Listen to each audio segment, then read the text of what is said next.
Okay, assholes, this is talk having to do with the case study. A lot of case studies used in business courses, and the Harvard MBA, it's full of them, that's all they do. They don't have textbooks, they just have cases, or something like that.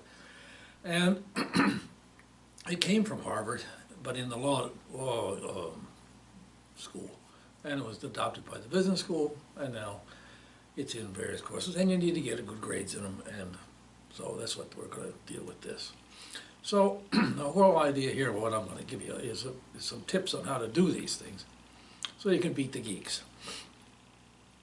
Increase your course and the case study grade. If you look back and afterwards when you graduate, you'll say, what was the big problem with these case studies? Why did it take so hard? What was difficult about it? Primarily, I think it's because you didn't know what was wanted and how to do it. And of course, you didn't get a lot of instruction. By the junior year, you probably learn by intuition, but not instruction, how to do a case study. That didn't mean you were doing it well, but meant you were getting by. So the intent here is to accelerate what you learn through intuition so that you can do it on your first assignment. And then, of course, you can imagine how easy the rest of the case studies would be. There'd be less effort, less time spent, and a better appreciation of the case and the rest of it. So, case studies. Case assignment types can be of three sort of general types. You read the case, and then you discuss it in class. Well, no, that's junior high school. I mean, you know, there's no value added at all in that thing. That's just recall. You read and write a summary of the case. A little paper, you turn it in, 2 or 3 pages, you turn it in. So what you do, of course, is rewrite the case study. And that's high school. Maybe you can get that on it. Then read and write and or present a supported recommendation. Now that's what should happen at the university. However, there's an awful lot of junior high and high school activities going on,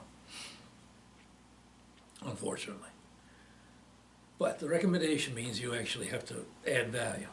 Now that means you have to use the various cognitive skills of analysis. You've got to look at the situation in the case and the various options. You've got to decompose it and separate out the dilemma from the facts and that sort of thing. You've got to make an evaluation of all the facts and aspects of the case and draw a conclusion.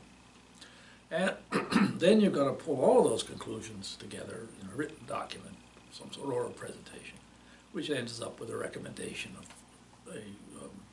a particular option of recommended action to go forward.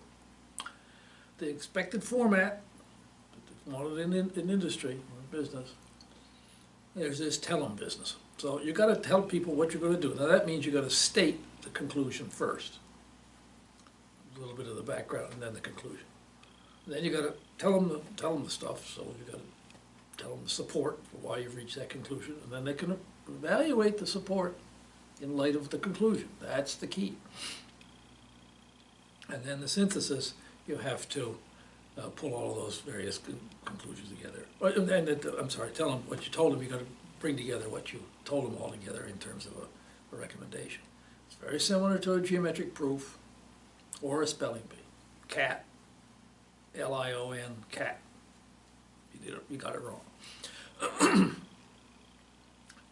Also, and this is important, you have to talk about it in the first person. You're not giving an uninvolved or offhand opinion. That's not the idea. Opinions are like assholes. Everybody has one. That's not what we want here. You've got to look like whatever role you're playing in the case, in the classroom, like you're an outside consultant or you're a member of the team or that sort of thing, but you're in the company, an employee within the company, whatever the role it is, you are being paid in the simulated sense to analyze the situation and provide top management a recommendation. Now, top management understands the general situation, but they haven't pulled all the facts together. That's what that's the value you're going to add, and weigh them up and have a supported best course going forward. So, the steps that you need to do is you got to do the analysis. It'd be nice to be able to summarize the case dilemma. Now, primarily, these things are a risk. Well, I'm going to talk to them a little bit later. But if there is a risk, you've got to talk about the mitigation costs. And it's usually a combination of those two. There's a lot of different kinds of risks. We'll get to that in a minute.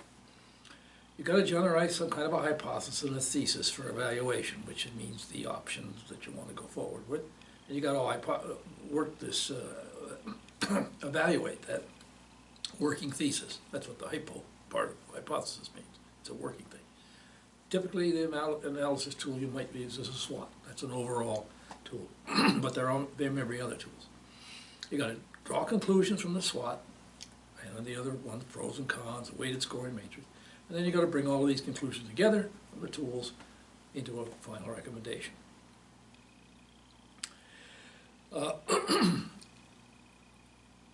There's often other tools that need to be used.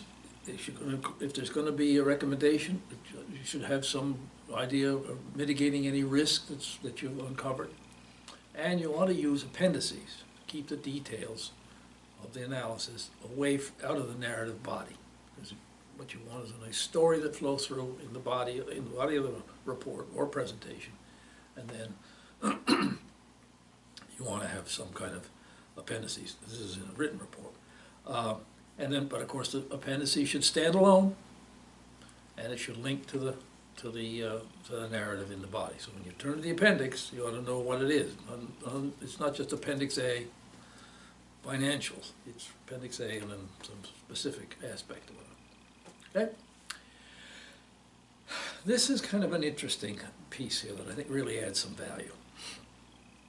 And that's to think about these cases. And I would suspect, and I would surmise, that most of them, if not all of them, fit this kind of model, in which there's a risk of some type over here, from low to high, and there's some cost associated from low to high about the various options. Here's an option here, low cost, high risk, and the counterpart, high risk, high cost, low risk.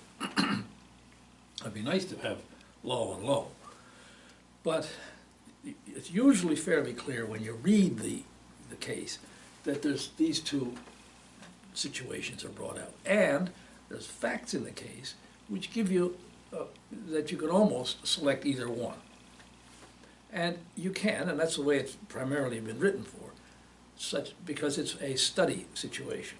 To give you training on learning how to recognize these two options and then how to support the various aspects of it.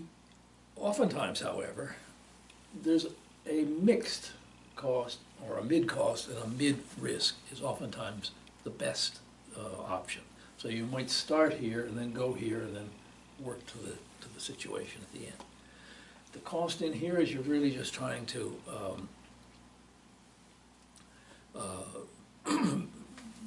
you want to minimize this, and of course you minimize the risk in terms of getting to the desired endpoint. Okay.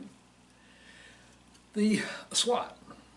Now, this is a standard tool, and it looks at the strengths and weaknesses and threats against the internal and external viewpoints of a company.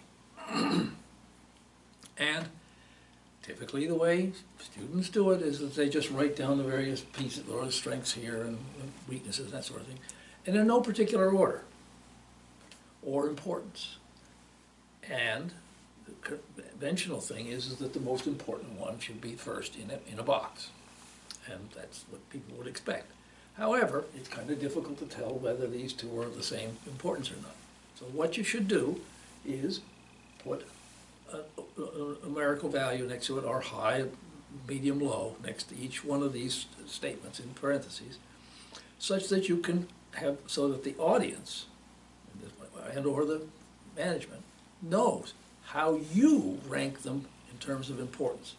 Now, if in fact you've got a mitigation plan, then this weakness might have been a 3, but you've reduced it to 2, which is perhaps acceptable, by an appropriate mitigation plan, again, which would have to be mentioned. So, You then, having done that, you then have to make a statement about what was the conclusion of all of that. You don't just put it there and say, well, that's obvious. No, it isn't. The idea is not just to have these tools, use these tools and show that you can construct them. It's to be able so that you can draw a conclusion.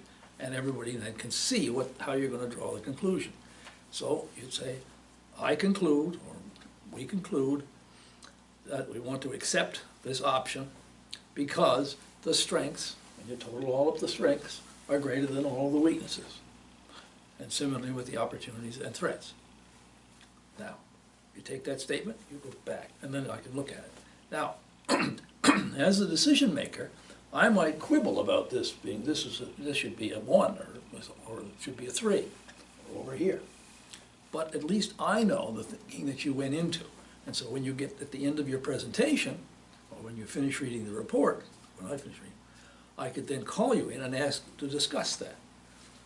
We really hone right in, and it's a very efficient way of going at getting the thing done and transferring your information so that it can be of some value to the decision maker. This is just some categories. You can stop the video and look those over. Pros and cons would be done the same way. And then your conclusion would be, we accept option A because this would have been done for option A because the number of pros is greater than the cons. And that might be, and then option A might be better than option B, which you've done the same kind of a pro and con evaluation. Perhaps, on the other hand, a weighted scoring might be the best tool to evaluate the various options across a number of categories. Okay? So, the case study, when you're going to write it, you need some background, introduction.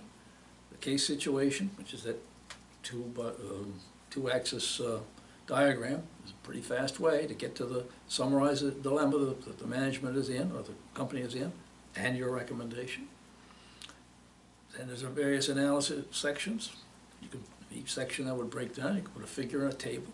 And every time you have a figure or a table, those are decision tools or evaluation tools, and you should come with a conclusion, should be associated with a conclusion. Put the tendencies, details of your analysis in a standalone appendix, so it stands alone. State the conclusion at the end of each tool, draw from each tool. And then when you get to the conclusions and recommendations, you have all the conclusion, restate all the conclusions from each section, so that's just a question of cut and paste. And then I or we recommend option A based on the above conclusions. Concise, they don't have, nobody's going to get lost in the paper. It's quite clear what you're going to start with. So you started with a recommendation and you end with a recommendation. And then you've got the support in the middle. Okay? This is just, again, you can stop the video and look through all of these various kind of categories for the SWOT if it's not clear from the case. And so that's the story. It seems simple, it's straightforward, and it's meant to be. But I think it'll be a big help to you in terms of looking at these cases. And once you understand the structure of the case, the rest of it is just a question of going in and selecting the various parts and dropping them in. So, good luck, and that concludes this talk.